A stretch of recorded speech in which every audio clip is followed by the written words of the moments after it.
नमस्कार, बाखबर में आपका स्वागत है। मैं हूं राघवेंद्र सिंह। बाखबर में आज हम बात करेंगे मध्य प्रदेश के एक ऐसे इलाके पर जहां कभी सिंधिया का राज हुआ करता था कांग्रेस की तरफ से। अब वो राज सिंधिया का भाजपा की तरफ से है, लेकिन वही सिंधिया का जो राज चंबल में था उसी को लेकर 2023 का दंगल है।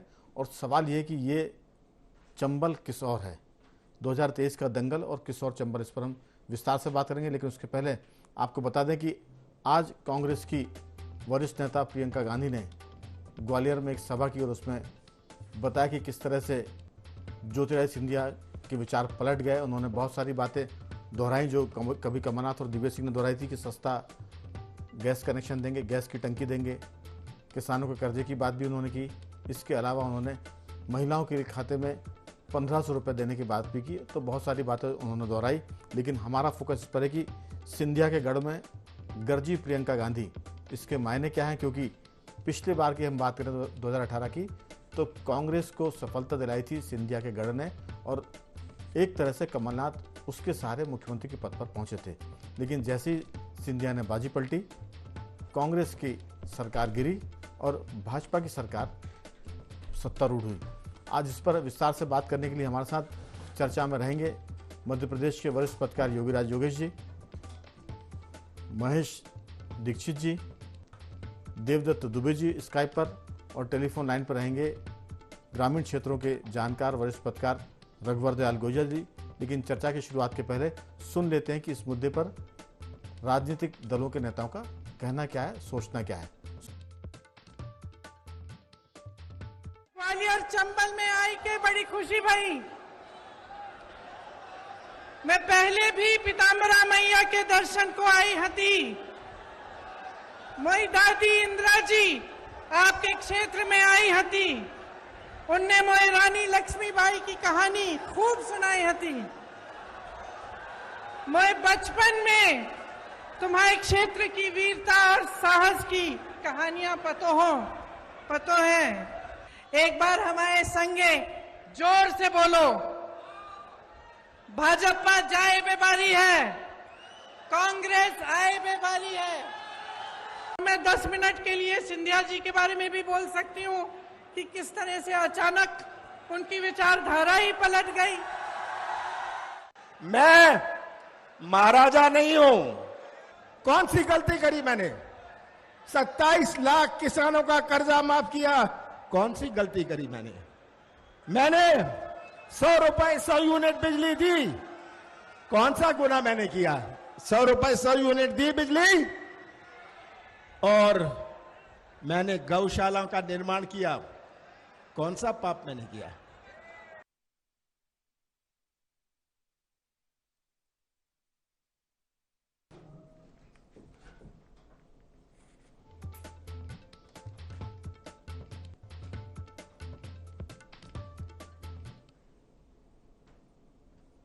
तो हमने सुना कि किस तरह से कमलनाथ जी ने इस बात को दोहराया कि उन्होंने कौन सा पाप किया था।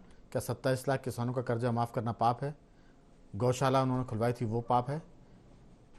किस तरह से प्रियंका गांधी ने कहा कि सिंधिया के विचार कैसे पलट गए और वो कमलनाथ जी कहते हैं कि वो महाराज नहीं है।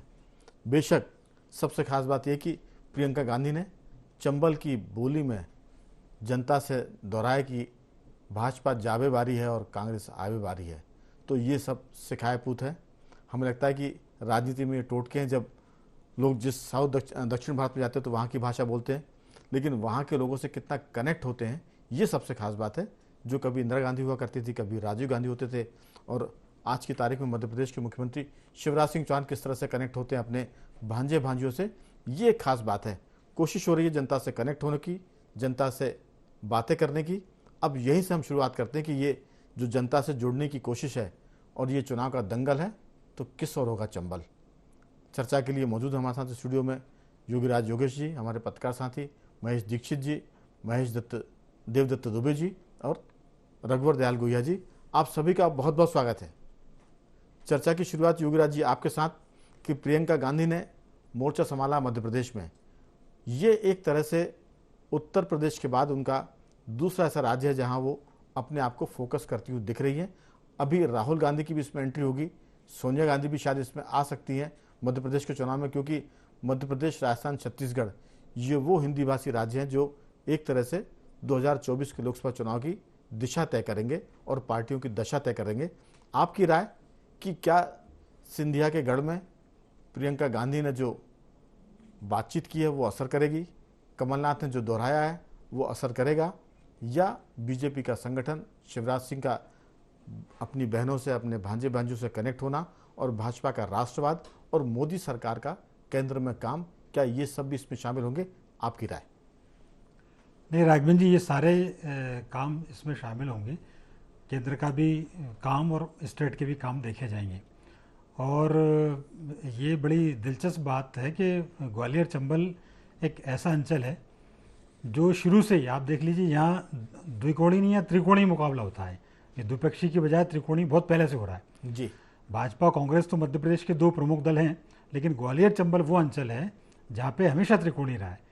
चाहे वो एसपी कभी आ जाती, कभी बीएसपी आ जाती, क्योंकि वहाँ पे दलितों की बहुत बहुतायत में संख्या है। वहाँ 7 सीटें उसमें हैं और कम से कम 12 से 18 के बीच उनकी वो उस पर प्रभाव डालते हैं। हाँ, कुल मिला के ग्वालियर चंबल की 34 सीटें हैं और 26 सीटों पर बीजेपी ने उपचुनाव के बाद जीत हासिल की थी, और ये आंकड़ा आम चुनाव में कांग्रेस के पक्ष में जाता था जी। ये बिल्कुल सही बात है, लेकिन इस बार आंकड़ा थोड़ा सा बीजेपी के पक्ष में है जी।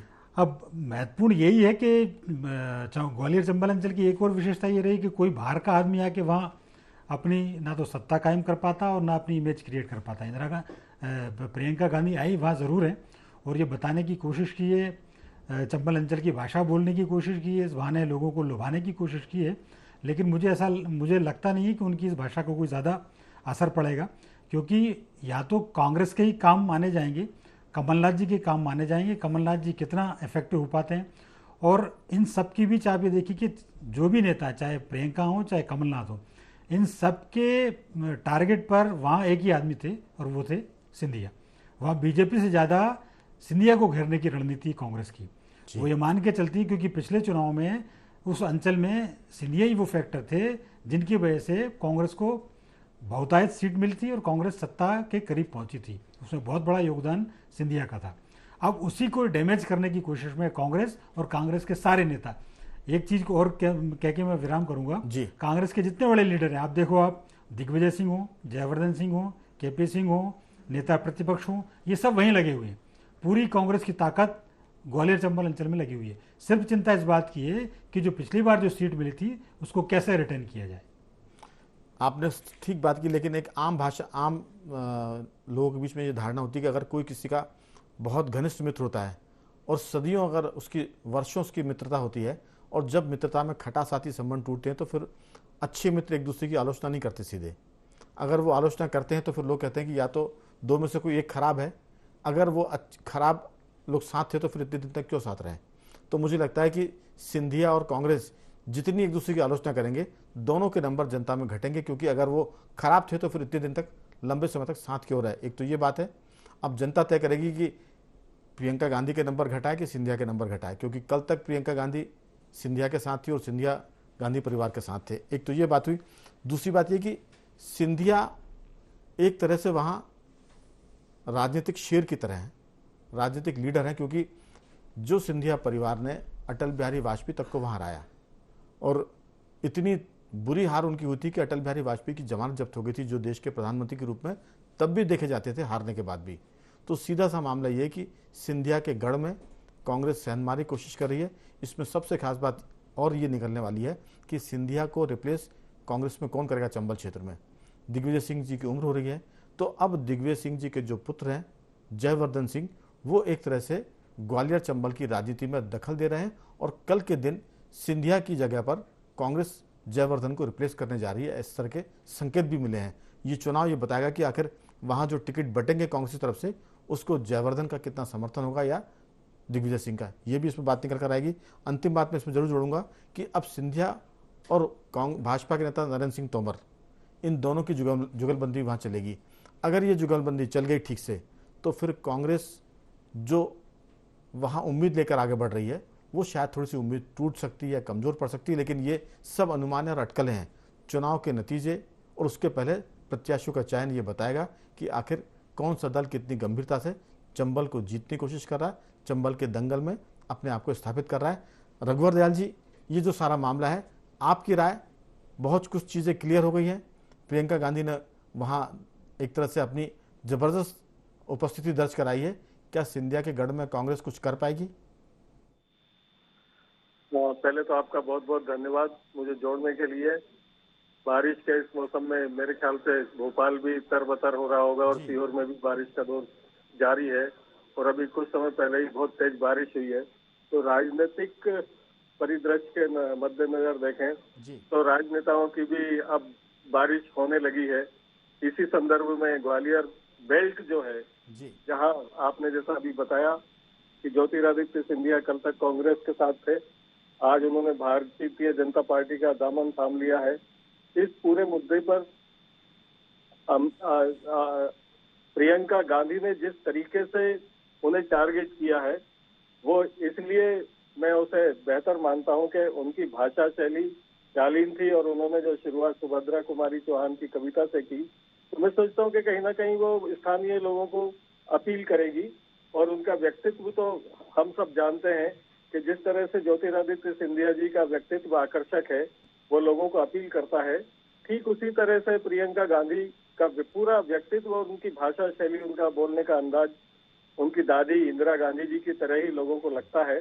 और वो कहीं ना कहीं इस बात को कहने में भी सफल रही है कि कल तक जो ज्योतिरादित्य सिंधिया कांग्रेस के साथ थे, अचानक उन्होंने विचारधारा क्यों बदल ली। इसी तरह से कमलनाथ जी के कभी भाषण आपने जो सुनवाया है, कमलनाथ जी ज्योतिरादित्य सिंधिया का नाम लेकर सफाई देते हुए नजर आए कि मैंने ये किया, मैंने क्या बिगाड़ा था, मैंने वो किया, मैंने क्या बिगाड़ा था। लेकिन कुल मिला के बात वही है कि ज्योतिरादित्य सिंधिया अपने क्षेत्र के, चंबल क्षेत्र के बड़े नेता हैं, और उनकी काट के लिए फिलहाल कांग्रेस के पास कोई नेता नहीं है, इससे तो इनकार नहीं किया जा सकता। लेकिन वहां की अब जो राजनीतिक स्थितियां और जो परिस्थितियां हैं, उससे नरेंद्र सिंह तोमर अपने भारतीय जनता पार्टी के नेताओं के साथ किस तरीके से कोऑर्डिनेट करते हैं, और स्वयं नरेंद्र तोमर जी और ज्योतिरादित्य सिंधिया आपस में किस तरह से जनता में ये बताना चाहते हैं कि हम सब एक हैं, उसके लिए उनके पास बहुत कम वक्त है, और कम समय में ये 2020 के मैच की तरह मामला हो गया है कि दोनों को मिलकर धुआंधार बल्लेबाजी करनी ही होगी। और इसमें तो कोई दो राय नहीं है कि कांग्रेस की ताकत, चाहे मध्य प्रदेश का परिदृश्य हो, चाहे देश का परिदृश्य हो, हमारे देश में और प्रदेश में जिस तरह की घटनाएं, चाहे वो आकस्मिक घटनाएं हो, चाहे प्लांट वे में हो, जो घटित हो रही हैं, उससे मैं सोचता हूं कि कांग्रेस को फायदा भले ही हो या ना हो, लेकिन आप हम सब जानते हैं कि इसका पूरा नुकसान जो है वो कहीं ना कहीं भारतीय जनता पार्टी को ही हो रहा है। अब इससे निपटने के लिए भी भारतीय जनता पार्टी को कोई ना कोई रणनीति जरूर अपनानी होगी। और आज की सभा में जिस तरीके से कांग्रेस ने जो जनता वहां एकत्रित की है, या जनता स्वयं आई है, ये भी बड़ा दिलचस्प है कि जनता की कोई कमी नहीं है, और जनता जो है प्रियंका गांधी के भाषणों पर कई बार ताली बजाई है उसने। बिल्कुल बिल्कुल रघुवर जी, मैं लौटूंगा क्योंकि समय, पहले दौर की बातचीत में हमारा सोचना था कि हम सारे साथियों की सब बातों को विस्तार से ले लेते। हमें लगता है कि अब जो स्थिति बन रही है, कांग्रेस की जो लीडरशिप कर्नाटक में पहुंची थी, और उनको लग रहा था कि कर्नाटक में कांग्रेस का पलड़ा भारी है, तो वहाँ सोनिया जी भी गई थी, वहाँ प्रियंका जी भी गई थी, वहाँ राहुल गांधी भी गए थे। लेकिन यही प्रियंका जी, हम एक पत्रकार के नाते अगर विश्लेषण करें तो उत्तर प्रदेश में सुपर फ्लॉप हुई थी। जो इंदिरा गांधी की तरह दिखती हैं, जिनकी नाक इंदिरा जी की तरह है, जो बोलती इंदिरा जी की तरह है, जो लोकल टच लाने की कोशिश करती हैं, मैं लड़की हूँ, लड़ सकती हूँ, ये तमाम चीज़ें वक्त होता है, उसके साथ वह चल नहीं पाई। यूपी बहुत बड़ा राज्य है और उनका एक तरह से पारंपरिक राज्य है। वहाँ से नेहरू जी, वहाँ से इंदिरा जी, वहाँ से राजीव गांधी, वहाँ से सोनिया गांधी, वहाँ से राहुल गांधी, ये सब वहाँ जीत कर आए, और प्रियंका जी के नेतृत्व में वहाँ कांग्रेस की सीटें घट गई। तो वो किस कदर मध्य प्रदेश में अपने आप को, खासतौर से चंबल में जो सिंधिया का गढ़ है, वहाँ किस तरह से कांग्रेस को ऊपर लेके जाएंगी, ये तो चुनाव के नतीजे बताएंगे। अभी चुनावी सभाओं में तो लोग सुनने बहुत आते हैं, भीड़ भाजपा की सभा में बहुत आती है, कांग्रेस की सभा में बहुत आती है, लेकिन वो वोट में कितना बदलती, ये मुद्दे की बात है। वोट में बदलने का काम खासतौर से कार्यकर्ता कराते हैं और जनता का झुकाव कराता है। मैं लौटूंगा आपके पास। देवदत्त जी, आपकी राय? प्रियंका जी इंदिरा जी की तरह लगती हैं, उनकी तरह बोलती हैं, उनकी तरह उनकी नाक भी है, उनकी कार्यशैली भी है, लेकिन क्या ये सब जनता के वोट को उनकी मत पेटियों में, मशीन में ला सकती हैं? आपकी राय?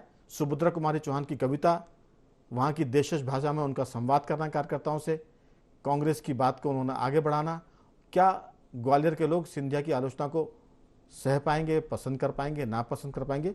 आप क्या सोचते हैं? देखिए, चंबल ऐसा इलाका है जो हमेशा सत्ता की चाबी के लिए चाहत रखता रहा, लेकिन सीधे तौर पे कभी उसको चाबी मिली नहीं। 2 बार तो ऐसा हुआ कि राजमाता सिंधिया और ज्योतिरादित्य सिंधिया ने सरकार गिरा के भी सरकार बनवा दी, लेकिन डायरेक्ट सरकार में नहीं चाबी हाथ में ले पाए। और एक बार फिर प्रयास है चंबल का, नरेंद्र सिंह तोमर को चुनाव अभियान समिति का संयोजक बना के और ज्योतिरादित्य सिंधिया को बड़ी जवाबदारी दी जा रही है। तो ये समझ रही है कांग्रेस की चंबल के लिए भाजपा बहुत जोर लगा रही है, और उसमें भी अब कांग्रेस ने अपना पूरा जोर लगा दिया। जिस तरह से प्रियंका गांधी की आज जो सभा हुई और उसमें जिस तरह से उन्होंने कनेक्ट करने की कोशिश की, और सिंधिया के गढ़ में उन्होंने वैसे कटु शब्दों में आलोचना नहीं की, बहुत सॉफ्ट वे में चली है। और एक जो उन्होंने जो एक दिशा तय की है वो ये की है कि हम आलोचना की बजाय जनता क्या चाहती है उस पर बात करेंगे। जैसे उन्होंने महंगाई, बेरोजगारी, भ्रष्टाचार, ये सब मुद्दे उठाए। उन्होंने कहा भी कि हम चाहें तो सिंधिया के ऊपर हम 10 मिनट बोल सकते हैं, उन्होंने कैसे आस्था बदली। तो एक जो नया रास्ता लोग अख्तियार कर रहे हैं कि हम यदि मोदी और शिवराज के खिलाफ बोलते हैं अभी, तो फिर भाजपा उसको काउंटर अटैक करना शुरू कर दे। तो उन्होंने एक जनता को साथ में लेके, तो ग्वालियर की जनता थोड़ी है भी अक्खड़ स्वभाव और स्वाभिमानी, वो तो सीधे बंदूक की दम पर भी हथियाने की कोशिश रखते हैं। तो राजनीति है जहाँ सब हाथ जोड़ रहे हैं और पैर पड़ रहे हैं और सौगातें दे रहे हैं। तो अब उस चीज को वो समझ गए कि यहाँ बहुत पोलाइटली किसी को ज्यादा हर्ट नहीं कर सकते, किसी से ज्यादा वो, लेकिन उन्होंने एक रास्ता बनाने की कोशिश की। बिल्कुल। और मुझे लगता है कि जो एक चुनाव बताएगा कि 2018 में वो सिंधिया के कारण कांग्रेस को ज्यादा सीटें मिली थी या कांग्रेस को अपने कारण मिली थी, क्योंकि दिग्विजय सिंह और कमलनाथ की पूरी कोशिश है कि अधिकतम सीटें चंबल इलाके में लेकिन देवदत्त जी, ये तो उपचुनाव में साबित हो गया था कि वहां कांग्रेस को सीटें कांग्रेस की वजह से नहीं मिली थी। सिंधिया की बगावत के बाद जो सीटें कांग्रेस को मिली थी वही सीटें भाजपा के पास शिफ्ट हो गई थी। तो वो तो क्लियर कट मैंडेट उपचुनाव ने दे दिया है, इसमें अब कोई कंफ्यूजन नहीं है।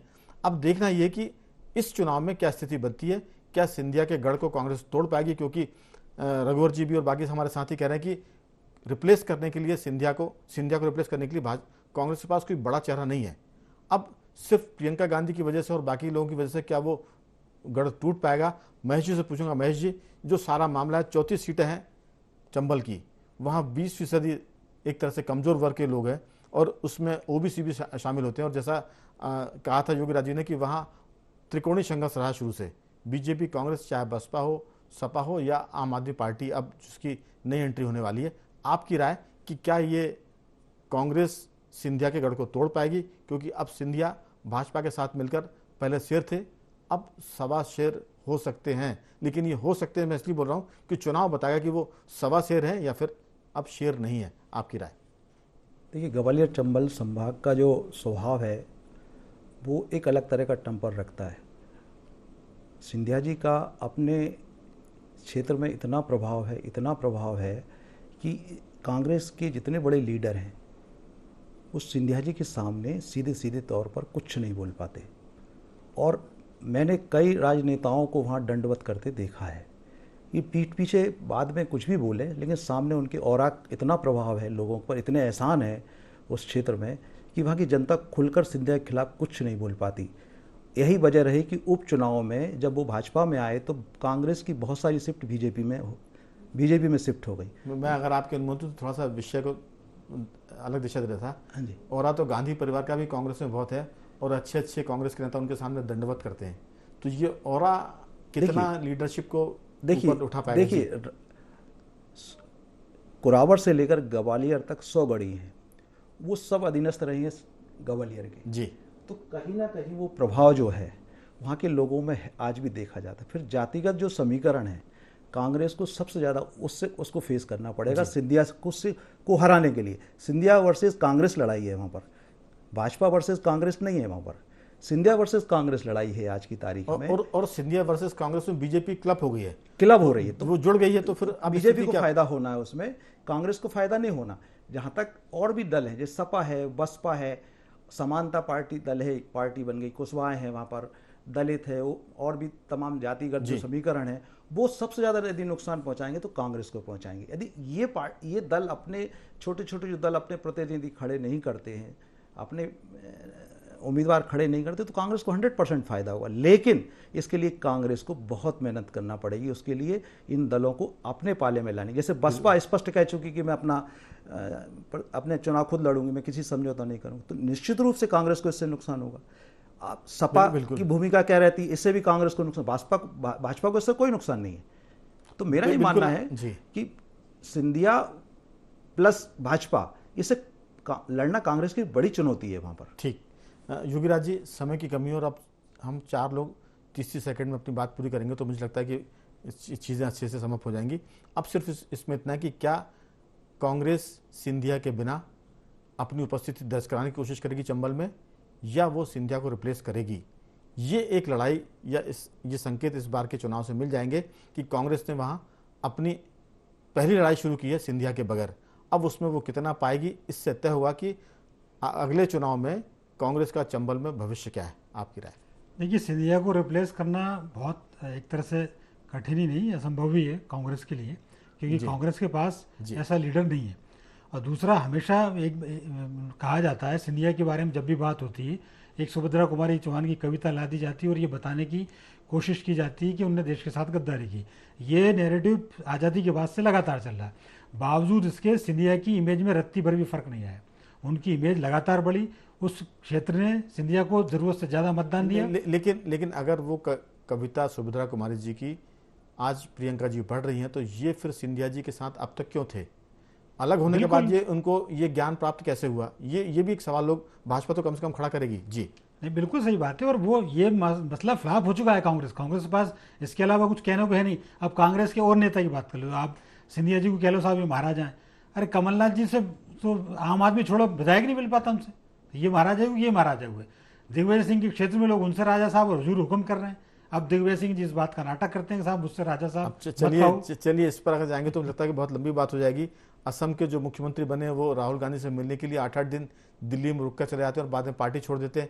ऐसे कई उदाहरण होंगे जो टाइम नहीं मिल पाते। महाराजाओं से बड़े महाराजा, राजनीति में तो लोकतंत्र में जो चुनाव जीता वो एक महाराजा हो जाता है अपने आप। तो रघुवर जी, बहुत संक्षेप में आपकी राय, मामला कितना गंभीर हो सकता है कांग्रेस के लिए, सिंधिया का रिप्लेस करना, या आसान होगा? बहुत संक्षेप में 10-20 सेकंड में। जी देखिए, अभी आपने कहा था कि शेर और बब्बर शेर, इस तरह की जो बातें हुई थी, तो मैं समझता हूँ कि सारा टारगेट ज्योतिरादित्य सिंधिया के ऊपर ही है। अगर ज्योतिरादित्य सिंधिया के माध्यम से ज्योतिरादित्य सिंधिया के अनुसार टिकट डिस्ट्रीब्यूशन होता है, तो एक बड़ी उम्मीद है कि वहाँ भारतीय जनता पार्टी अच्छे वोटों से जीतेगी और पहले जैसी उसकी उपस्थिति रहेगी विधानसभा में।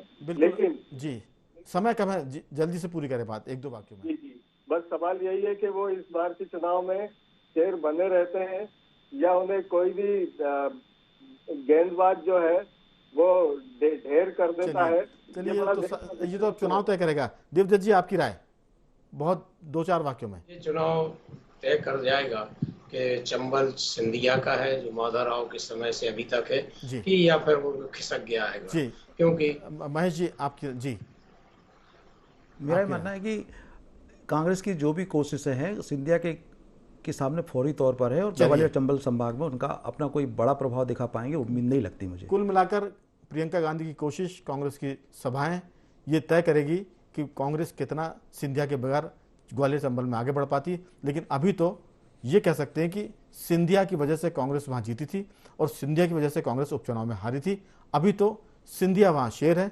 चुनाव तय करेगा कि इसमें वो सवा शेर बनते हैं या शेर बनते हैं या उससे नीचे की स्थिति में आते हैं। चारों मेहमानों का मैं धन्यवाद करूंगा। देवदत्त जी आपका भी, रघुवर जी आपका भी, महेश जी आपका और योगराज जी आपका बहुत बहुत साधुवाद कि आपने चर्चा में से लिया। तो कुल मिलाकर 2023 का दंगल किस और होगा चंबल, ये दिसंबर तक तय होगा। लेकिन उसके पहले बहुत सारी चर्चा होंगी। जैसे हमने आज बातचीत की प्रियंका जी को लेकर, कल राहुल गांधी भी आएंगे, हो सकता है कि नरेंद्र मोदी की सभा भी हो। तो बहुत सारे गणित अभी बनेंगे बिगड़ेंगे। बख और मैं आज सिर्फ इतना ही। बंदी रहिए हमारे साथ और देखते रहिए IND24।